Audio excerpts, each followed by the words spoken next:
Welcome. I am Jon Katz, the Vice President of Marketing at Build. And today's webinar, we're going to talk about the pricing instability in construction and really what general contractors can do about it. There's not a whole lot, unfortunately, but there are some strategies that you can put in place today that can hopefully help stabilize some of the inefficiencies and challenges that you're facing on a day-to-day, month-to-month basis in the construction space. Pricing of materials, of labor has gone up significantly over the last few months, and really, through COVID, we've all been feeling this struggle and this pain. And really, a lot of it is the instability, the ups and downs that are causing a lot of challenges for general contractors bidding projects, because you never know what final cost is going to be, and it's extremely challenging between managing your subs and managing up to the property owners. So today we're going to walk through some ways that you can tackle that, and we hope you enjoy it. So today's agenda is pretty simple. We're going to go over two things. One, the problem that GCs are facing, and really highlighting some of the reasons why this pricing instability exists, and diving into some of the details. And then two, some actionable solutions that you can take right now to improve your margins, to stabilize some of the challenges, and combat some of this pricing instability. Although the United States economy has certainly been picking back up, there's still many challenges that the construction industry still faces. And so some of the key ones that I'm going to touch on right now are the following. So volatile construction costs. You have steel, lumber that have just skyrocketed over the last 8 to 12 months. They have come down, and they're certainly lower than their highs. However, the prices are just very volatile. One day it's going to be one amount, and you're going to get quoted, and the next is going to be something else. And so you have to lock in your prices very, very early. And I know you all are dealing with this right now. Two, this is causing a lot of supply chain delays, right? And there's a shortage of materials available, and it limits really your subcontractor's ability to get material to the site to start and keep projects on time.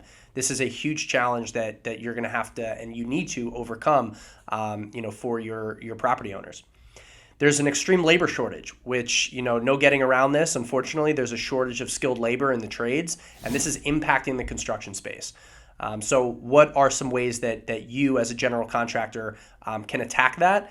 And we have a couple actionable insights for that. And then liquidity risk of your subcontractors. With the prices going up the way that they have, with the fact that subcontractors are really not getting the financial support from the banks and financial institutions to really keep their business liquid, it's a big challenge, and that adds additional risk to you as a general contractor, making sure that your subs can complete projects on time, and they're not going to go belly up in the middle of the project. So now we're going to talk about the volatile construction costs and how this is really impacting general contractors.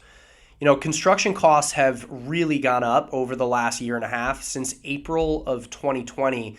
In fact, they've gone up about 28%, yet bid prices have only risen about 5%. So this is really compressing your margins, really both for you and your subcontractors. Not good news as it relates to cash flow and, ultimately your profit that you'll walk away with at the end of the project.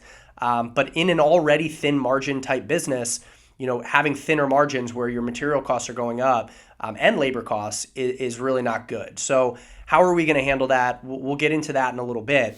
But one other thing that's really, really challenging here is you've got demand exceeding supply, a shortage of labor and shortage of materials. And ultimately what's happening here is you've got subcontractors where they're going to their supplier and they're getting very reduced guaranteed bid periods, right, from their suppliers. And they may only be guaranteed that price for, 3 or maybe 7 days. Yet you as a general contractor now have to produce, a guaranteed bid to your owner, maybe upwards of 30 days. So there's a 2 to 3 or maybe 4 week gap in between the prices that you're getting quoted from your subcontractor and then what you're quoting the property owner. And so there's a risk there, right? And how do you balance that risk is going to be the difference between a profitable project or maybe one that goes south. Next, we're seeing supply chain delays, as I'm sure you're seeing, and material shortages. And this is really because demand is exceeding supply, right? And ultimately, you're having to put in your commitments much earlier and put in guaranteed deposits, really payment upfront, many times to suppliers to even get in the queue for material delivery. This is causing a huge strain on cash flow for both the subcontractors and the GCs who sometimes need to help the subs out and help finance that. And this is ultimately causing a huge risk to your construction projects, right? You've got long lead times and rapid changes in the availability of materials. And as this continues to become a challenge, keeping your projects on schedule, on time, and at budget is just becoming more and more of a challenge.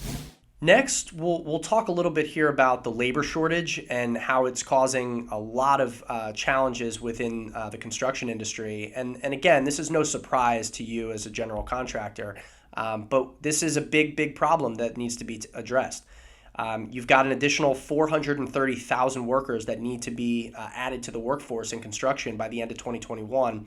1 million over the next 2 years just to keep up with the demand. And where are these workers, really skilled workers, where are they going to come from? We're seeing way less students and training, vocational training happening across the trades, and just not enough people going into the industry. And so really ultimately relationships are becoming more and more critical to you as a general contractor to ensure you have the workers to take on the projects that you're getting awarded. Ultimately, when you see declines in the supply of labor, you're going to see an increase in the cost. And that's also what we're starting to see is prices of skilled labor going up. So again, this is becoming more and more of a challenge for general contractors who have to now have higher costs and higher bids from their subcontractors who have higher costs related to labor and materials now. The last challenge we'll talk about here is the liquidity risk of your subcontractors on the job. We've talked about the increased material costs, the need that they're going to have deposits to even lock in guaranteed pricing and really getting in the queue for material delivery. They're also seeing an increase in labor costs. This is all leading to a cash flow crunch for your subcontractors. They're already the ones who are financing projects where they have to come out of pocket for materials, for labor, far before they get paid for their work. And now with the increased need to put in additional deposits, lock in their delivery times, they are seeing an increase in those material costs. This is putting an even greater strain on their cash flow. And so you as a general contractor may be asked to, front additional deposits, advance additional, revenue to them so they can even fund their own business. And so this risk is starting to really be increased. And for you can't afford to have a subcontractor go belly up during that project, right?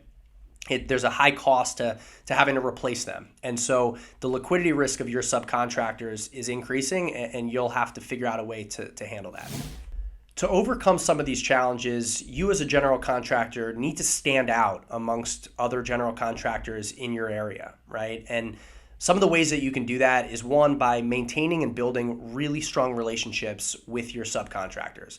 And I know it sounds a little fluffy, but there is a quantifiable increase in revenue, in profit that you can obtain, and really providing more competitive bids the stronger your relationships are with your subcontractors. So we'll go over a couple ways that you can start to develop those relationships and improve them. Two is, facilitating strong cash flow for your subcontractors.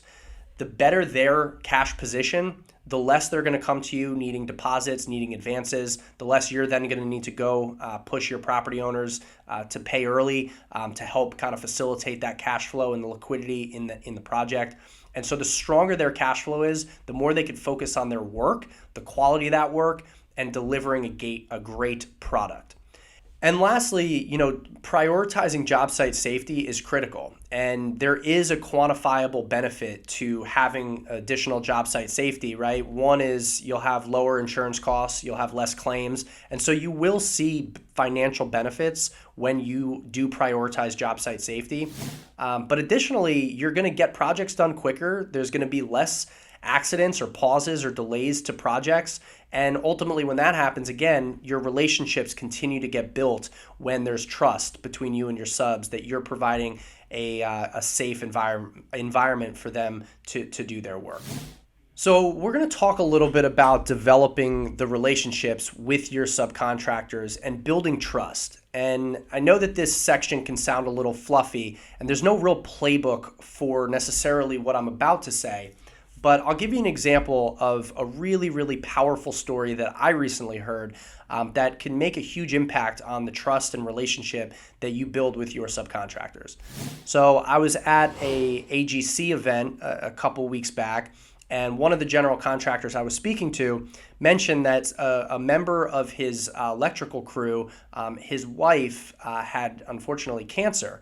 And that general contractor stepped up and paid for a lot of the medical costs for his subcontractor's wife to help her get through her cancer.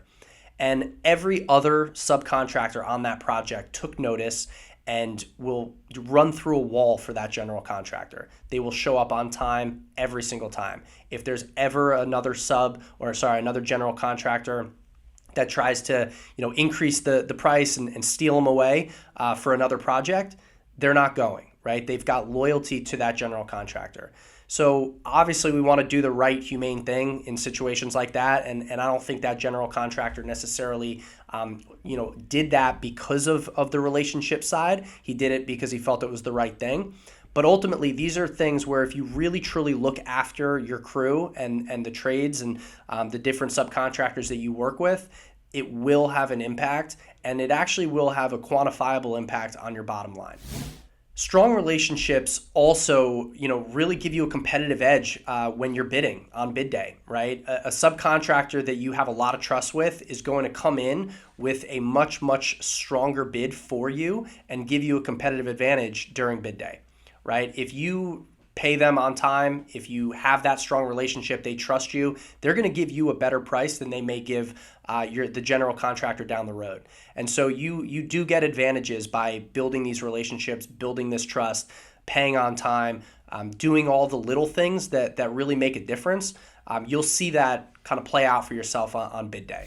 Lastly, strong relationships lead to happier subcontractors, right? And again, sounds a little fluffy here, to talk about, happiness and stuff like that, right? But if you are working with a subcontractor that is enjoying their work, enjoying working with you, they're going to come to work and they're going to go above and beyond, right? And there's going to be less errors, less things that you have to go back and fix later on.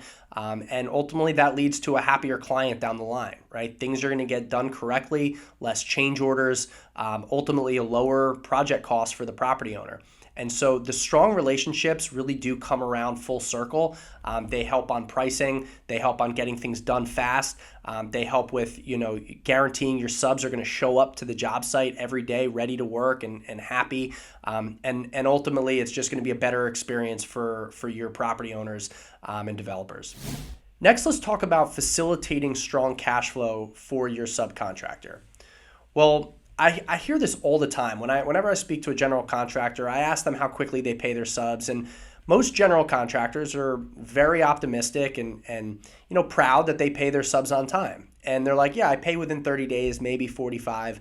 But let's think about this from the subcontractor's perspective for a minute. Your subcontractor orders materials on day 0. They have to wait a little bit for the materials to get delivered. And with these material delays, maybe even longer than normal, the material gets to the job site. They do the work. They then submit the PayApp probably 30 days later. You review the PayApp. It goes up to the property owner, comes back down, and then finally gets paid out, 30 to 45 days later. That's 75 days or more that the subcontractor may have been floating that material cost. And so this is a big, big challenge for subcontractors that really makes it so it adds liquidity risk to the project. It adds liquidity risk to their business. And so how do you help facilitate stronger cash flow to, again, build that relationship with them, but also improve the performance of your project, right? One way that you can actually facilitate stronger cash flow for your subs, but also lower your costs and put in a more competitive bid during bid day, is to actually ask your subcontractor right up front, hey, how much are you willing to take as a discount to get paid within 7 days of a PayApp submittal, right? Well, if they're willing to take, 4 to 5%, which in some recent studies that we've seen, it's been upwards of 15%. That's how strong this pain point is. But most would be probably in that 3 to 6% range. Well, that's a discount that you can then pass on to the owner and put in a more competitive bid, or you can take some of that margin for yourself, right? So if there's a $100,000, pay app, and they're willing to come down, say $6,000, well, you can now pay them 94. You could either pass some of that percentage on to your property owner, or you could take that 6,000 for yourself. And so there's a lot of flexibility that you have, but you are improving your subcontractor's cash flow by ensuring that they're paid within 7 days of getting a pay app submitted and approved, right? And so these types of things help your subcontractors stay liquid, build the relationship, and also improve your leverage to put in a stronger bid. Additionally, you can recommend other solutions to your subcontractors.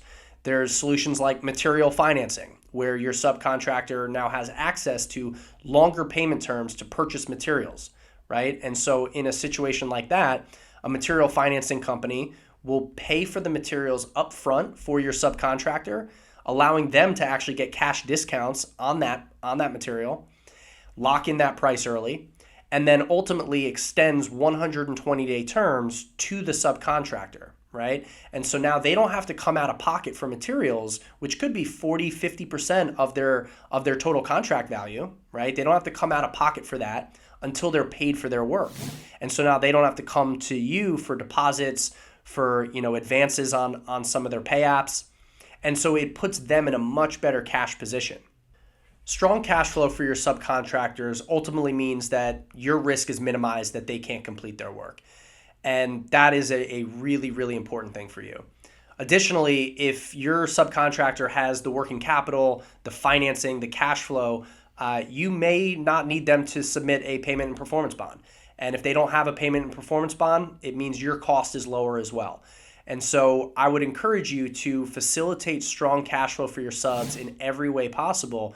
And really, it will lead to lower costs and less risk for you on your projects. Prioritizing job site safety is critical to completing projects on time and under budget. And management is really responsible for ensuring that the job site is safe and is following OSHA requirements. There's, a few things that you can do tactically to ensure that you are staying, in compliance. One is having a really strong feedback loop between the workers on the job site and management. You want to be encouraging your crew and your subcontractors to be sharing anything that they see on the job site that may not be following OSHA requirements. And this is really just building a strong feedback loop. What is that feedback loop, and how is that communication happening between the actual job site and the back office, right? And so put something in place to ensure that communication is timely, accurate, and happening. Prioritizing job site safety really does impact your bottom line. Finding replacements is costly, and safety records directly will impact your insurance costs, and we all know that insurance costs can be quite high. It also reduces the project delays and shutdowns related to these safety incidents, and focusing on safety really does build a strong, positive relationship with your subs and will lower your overall project costs. By prioritizing job site safety, you will lower your EMR score, which has a direct impact on your insurance costs. It, at the end of the day, again, will keep that positive relationship going with your subcontractors and really with the property owners. By prioritizing your safety and showing a really good safety record, you build a brand as a general contractor, as someone who makes sure that the job site is safe, there's no claims happening, or at least minimizing the number of claims that happen. And this builds your brand, right? The stronger you are there, the stronger reputation you're going to build. This is part of brand building as it relates to general contractors and construction. So let's talk about material financing, which was one of the ways that you can keep your contractors flush with cash and liquid on the project. So material financing essentially allows subcontractors to buy materials upfront in cash and then get extended terms. So they are not coming out of pocket for those materials. A material financing company is paying the supplier upfront and then extending those terms. This means that you don't have to come out of pocket for deposits or, advance any funds to your subcontractors. They're covered pretty much until they're paid for their work. So what does this mean? It gives your subcontractors leverage with their suppliers to get in the queue, ensure timely delivery of those materials, and even take advantage of cash discounts. Most suppliers are typically offering 1% to 4% cash discounts, which the subcontractor can then pass on to you or at least split, which again, during bid day will help you in your bids to win these projects. Material financing also uses what's called project-based underwriting. So it opens up much larger credit limits than your subcontractors are typically used to with banks or traditional lenders. So a subcontractor who maybe is a little bit out of their weight class in a new project that you're working on, maybe is used to spending $400,000 on materials, and it's now $600,000 or $700,000, and the terms that they can get with their suppliers are just not there at $700,000. Well, material financing typically opens up much larger credit limits. That's because the material financing company is looking at the project and seeing the needs for that project, the cash needs to keep that project liquid, and then subsequently offering credit limits that align with the needs of the project, as opposed to offering credit limits that look historically at that subcontractor's financials. And so this is a huge benefit to your subcontractors that maybe need that additional credit line to really take on and successfully complete those projects. Next, let's talk about PayApp Advance from Build. This is another cash flow solution that you can offer your subcontractors so they're not fronting the cost of labor, and you can really ensure that they're paying their crew on time so they show up to the job site every single day and are happy that they got paid. PayApp Advance from Build is different than a lot of the other solutions on the market as it relates to invoice financing. One of the big things is that we don't get involved in terms of owning the receivable. So you still own communication between you and your subcontractor as it relates to the invoice. Even though we've paid them, we are only advancing them a lesser amount than what's standard. And that keeps really a lot of the leverage in your hands as it relates to paying your sub. If your subcontractor finances an invoice and gets 100%, it kind of removes your leverage a little bit to ask them to go back and make some changes because they've already been paid. They may not have that incentive to do so. Obviously, if it's in the middle of the project, they still will, but going on towards the end of the project, they may not. With PayApp Advance from Build, we only advance 50%, and they still need more, but it does allow them to pay their crew, get paid on time, and really ease some of the cash flow crunch. So the combination of PayApp Advance as well as the material financing option combined can really keep your subcontractors in a very strong cash position relative to their project needs. The last thing to note on the PayApp Advance is it can be used with the strategy that we discussed earlier as it relates to asking your subcontractors what discount they might be willing to take if they were to get paid or guaranteed payment after they submit their PayApp.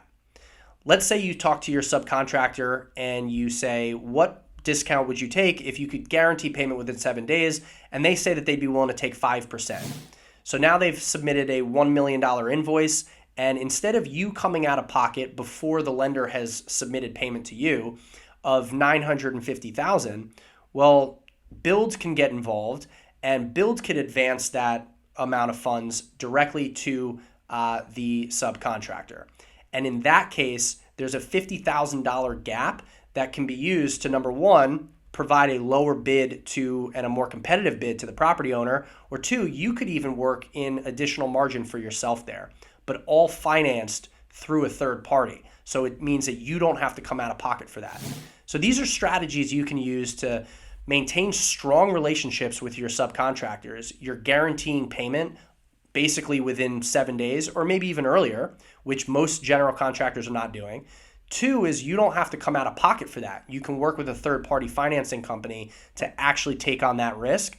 And then three, you can put in a more competitive bid for that particular project, and you could even make additional margin on that.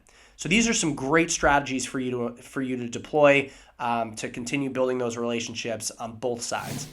So I've mentioned material financing and PayApp Advance as two options for you to help your subcontractors really facilitate stronger cash flow for the project. And now I want to introduce Build. You may or may not have heard of us, but we are the leading material financing company in the country. We've done several $100 million worth of material financings for subcontractors throughout the U.S., really in just about 2.5 to 3 years. So we've worked with over 4,000 suppliers. We've been on over $20 billion worth of projects. And we really are the largest, specifically subcontractor financing company in the United States. We've worked with thousands of subcontractors already across all different trades. Electrical, concrete, flooring are some of our biggest trades, but we work with everyone: drywall, roofing, etc. And we've got some partnerships with some of the top construction technology companies out there, including Procore. We have some great testimonials from subcontractors working with us and general contractors as well. I'll read a couple here.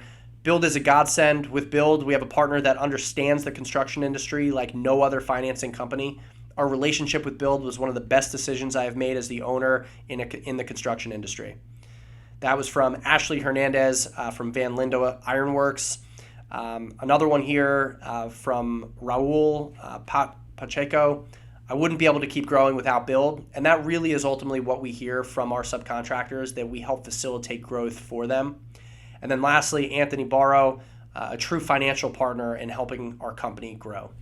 Thank you guys again for joining this webinar today. To recap, we talked about volatile construction costs, supply chain delays, extreme labor shortages, and the liquidity risk of your subcontractors. And really what we spoke about in terms of solving some of these issues was prioritizing the relationships and really emphasizing that, prioritizing the liquidity of your subcontractors and ways that they can improve liquidity for their project, for your project, and how you can submit better bids and more competitive bids to the project owners and property owners. And ultimately, prioritizing job site safety and how that actually does have an impact on your bottom line. So I thank you guys for joining. Hope you enjoyed it. If you have any questions, don't hesitate to reach out to us at Build, and we'll see you next time.